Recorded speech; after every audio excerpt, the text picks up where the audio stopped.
Hello अस्सलाम वालेकुम। आज हम Punjab university ADS one B और बीएससी वन पेपर 2020 का सोल्यूशन डिस्कस करेंगे। वीएल बेसिक का जो सेक्शन है इसमें अगर देखा जाए तो मोस्टली जो प्रोग्राम हैं वो दूसरे पेपर्स के सोल्यूशंस के अंदर एक्सप्लेन किए जा चुके हैं। मिसाल के तौर पे यहाँ पे ये देखें, क्वेश्चन नंबर 6 है, write a VB program to compute the total amount of sales invoice. तो ये जो पेपर 2022 का एनुअल का सोल्यूशन है उसके अंदर दिया गया ऑलरेडी, तो आप वो वीडियो देख सकते हैं। बाकी क्वेश्चन 7 जो है, क्वेश्चन 7 को मैं एक्सप्लेन करूँगा थोड़ी देर में। और क्वेश्चन 8 जो है इसका जो ए पार्ट है, इसमें write a program that asks the user to enter the amount that he और शी हैज़ बजटेड। ये प्रोग्राम भी जो है ना, ये 2015 के पेपर के अंदर ऑलरेडी आ चुका है और इसका भी सोल्यूशन ऑलरेडी डिस्कस हो चुका है, वहाँ से आप देख सकते हैं। बाकी इसका जो बी पार्ट है, व्हाट इज़ इनपुट बॉक्स, इसको मैं अभी थोड़ी देर में डिस्कस करूँगा। तो क्वेश्चन नंबर 7 का जो सोल्यूशन है वो यहाँ से स्टार्ट हो रहा है। इसमें हम एक 10 एलिमेंट की अरे ले रहे हैं और एक फ्लैग नाम का वेरिएबल ले रहे हैं। एक्चुअली इस प्रोग्राम के अंदर हमें ये कहा गया है कि एक इंटीजर अरे लें 10 एलिमेंट की, तो उसमें आपने ये चेक करना है कि जो यूज़र ने 10 एलिमेंट्स एंटर किए हैं उनमें डुप्लिकेट एलिमेंट्स तो नहीं हैं। तो इसमें आप देखें कि सबसे पहले तो ये एक सिंपल लूप है फॉर नेक्स्ट की, इसके थ्रू हम 10 एलिमेंट्स ले रहे हैं यूज़र से।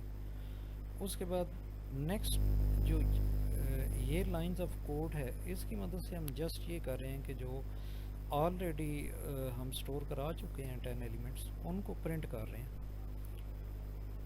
और उसके बाद फिर प्रिंट की स्टेटमेंट लिखी हुई है यहाँ पे। इसका पर्पज़ जस्ट ये भाई नेक्स्ट लाइन पे हम कर्सर को लाना चाहते थे, और क्योंकि प्रिंट की जो स्टेटमेंट है ना, इसके आगे चाहे कुछ मेंशन हो चाहे ना हो, तो अगर कुछ मेंशन हो तो फिर उसको वो प्रिंट करके तो नेक्स्ट लाइन पे आ जाएगा, और अगर कुछ भी नहीं है तो वो जस्ट नेक्स्ट लाइन पे आएगा।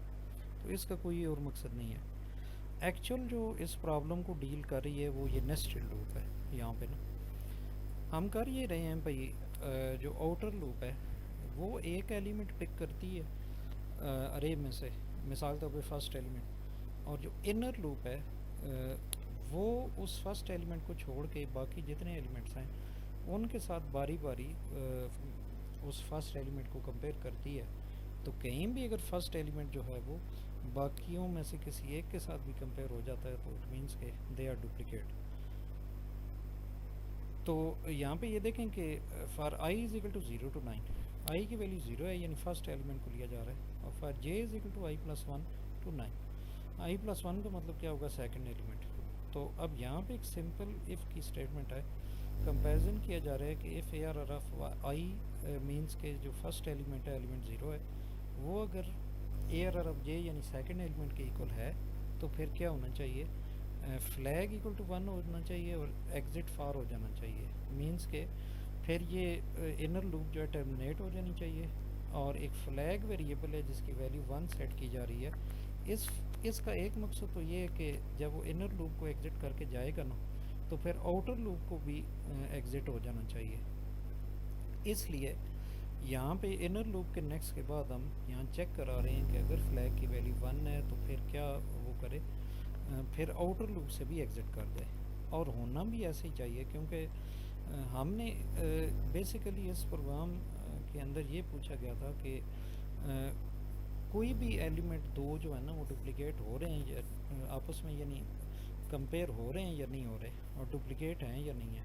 तो इट मीन्स कि बस कोई से दो अगर कंपेयर हो जाते हैं, डुप्लिकेट मिल जाते हैं, तो फिर इस नेस्टेड लूप के चलने का कोई मकसद नहीं है, फिर इससे बाहर आ जाना चाहिए। तो इसलिए फ्लैग को हम यहाँ पे यूज़ कर रहे हैं। बहरहाल अब फॉर एग्जांपल फर्स्ट एलिमेंट को लेकर ना, तो बाकियों के साथ वो इनर की मदद से कंपेयर करता है, तो अगर तो उसे डुप्लिकेट मिल जाता है फिर तो ठीक है, वेल एंड गुड, वो इन दोनों लूप से एग्ज़िट कर जाएगा।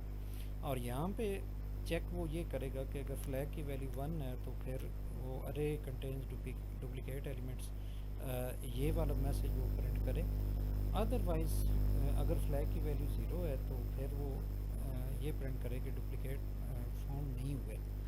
तो यहाँ भी एक फ्लैग का हम यूज़ करें, क्योंकि डुप्लिकेट एलिमेंट का वाला जो मैसेज है ना वो तब भी आना चाहिए कि जब फ्लैग की वैल्यू वन हो, तो अदरवाइज़ नहीं आना चाहिए। और फ्लैग की वैल्यू वन कब होगी, जब डुप्लिकेट फाउंड हुए हैं तो तब। तो सपोज़ ये करें, अब फॉर एग्जांपल एक सिचुएशन ये हम डिस्कस कर लेते हैं कि अगर उसने फ़र्स्ट एलिमेंट लिया था ना, मिसाल तौर पे फर्स्ट एलिमेंट 10 था, तो उस 10 को लेके ना इनर लूप की मदद से उसने जब कंपेयर किया था बाकी एलिमेंट्स के साथ, तो उसको डुप्लिकेट नहीं मिला था। अब अगर डुप्लिकेट नहीं मिला था तो फिर तो इनर लूप तो चल के ये तो ख़त्म हो जाएगी, लेकिन आउटर लूप नहीं ख़त्म होगी।